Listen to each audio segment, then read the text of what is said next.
Have you heard this? Comedian Pete Davidson has canceled the remaining dates on his stand-up comedy tour and checked into a wellness facility to focus on his mental health.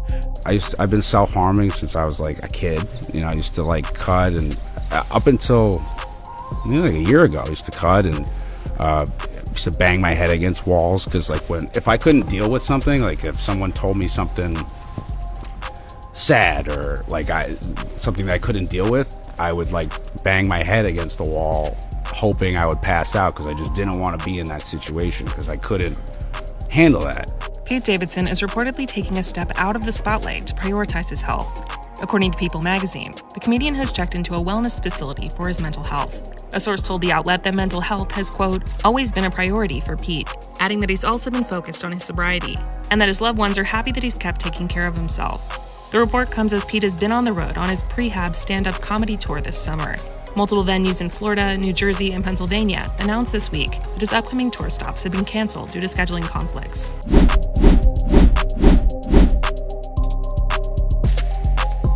This surprising development sheds light on the pressures faced by public figures.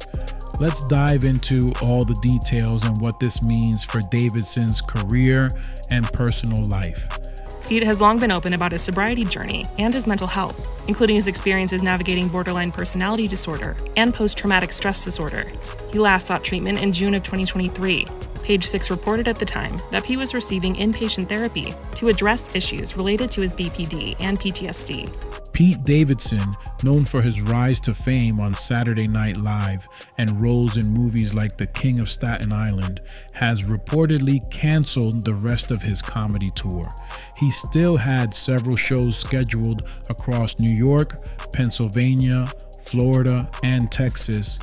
According to reports, Davidson is focusing on his mental health and sobriety, having previously undergone treatment for post-traumatic stress disorder and borderline personality disorder. Okay, so when he says, I've spoken about BPD and being suicidal publicly, only in the hopes that it will help bring awareness and help kids like myself who don't want to be on this earth. Who don't want to be on this earth stuck out to me. And also, no matter how hard the internet or anyone tries to make me kill myself, I won't. Okay. Did any of that raise concern for you? It didn't really raise concern for me, but it suggests he may be chronically suicidal, right? I don't want to be on this earth, is sort of a feeling that people have when they are chronically depressed, chronically suicidal. I'm assuming when he says BPD, he means bipolar disorder and not borderline personality disorder, which struck me as first another possibility. Those people with that disorder often feel self-destructive and feel that way as well. And to me, this was an extremely courageous note. It was spot on in terms of, a very short message. I thought he delivered a punch. He's saying, look, bipolar disorder is associated with depression. It makes you feel suicidal, and I wanted to let other people know they weren't alone.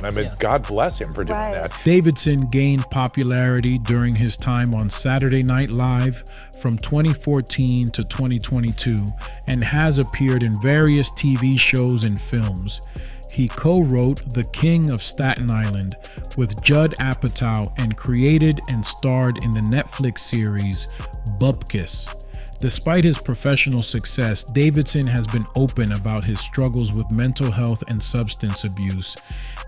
How often do you still battle with depression? Oh, I'm always depressed all the time. I have to constantly bring myself out of it. Like I wake up depressed, but I'm like, okay, now I know my steps, because you learn from real. Like now I have to go outside and be in the sun for a little bit, or go for a walk, or start the day this way. It's all just programming yourself to trick your brain, Were you ever suicidal? Yeah, all the time. But I can't, because I got a mom and a sister and a family. So I've always been suicidal, but I've never had the balls, which I'm very lucky. For the first time, maybe when I went away this time, I felt like I had maybe almost the balls, because it's starting to get when you're not feeling good and you're going through all this stuff and there's people at your house in Staten Island, it just really drives you fucking crazy. In addition to his career, Pete Davidson's personal life has been in the spotlight, especially his high-profile relationship with Kim Kardashian. This relationship has added another layer of public scrutiny, which some speculate may contribute to the stress and pressures he faces. Notably, there seems to be a pattern where several of Kardashian's past partners, including Kanye West, have faced significant personal challenges during or after their relationships. Yeah, is that a Kardashian candle on your other shoulder? I've got good eyes. Yes, it is. That is exactly what that is. Well, before she was on a candle in his bedroom, Pete and Kim were first romantically linked back in October.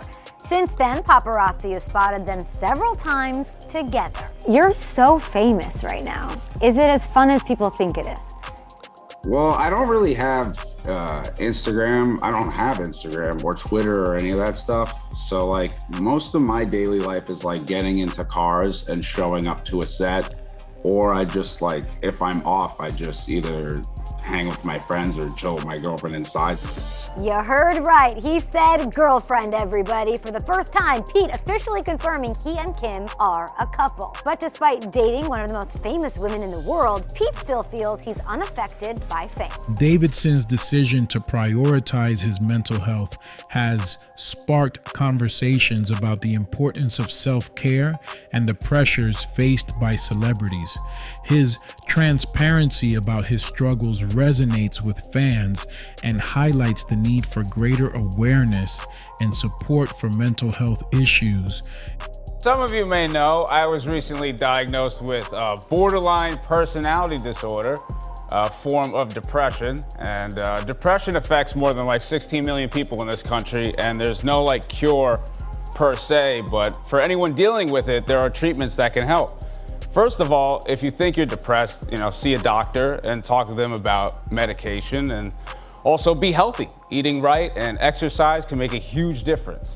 And finally, if you're in the cast of a late night comedy show, it might help if they, do more of your sketches. In my opinion, Pete Davidson's decision to step back and focus on his mental health is a brave and important move.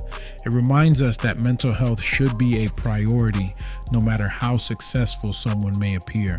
What do you think about Pete's decision and its implications for the entertainment industry? Let me know in the comments below. Pete will often check himself into rehab to work on these issues. His friends and family have been supportive during this time. I wish there was like a PSA that was just like, just smoke weed. Instead of just say no, just smoke weed. Yeah, just smoke weed. That's it. You can have your fun, all that stuff. But those oxys and all that shit, I've seen like I'm young, I'm 26. There was some kids in there that were like in rehab, like 18, 19, that look like 40.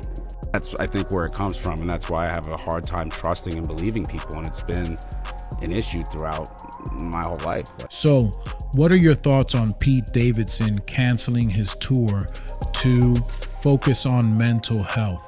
Do you think more celebrities should take similar steps? Drop your thoughts in the comments below, and make sure to hit that notification bell so you don't miss any updates from What's the Gossip. We've got more stories and updates coming your way. Stay tuned and see you next time.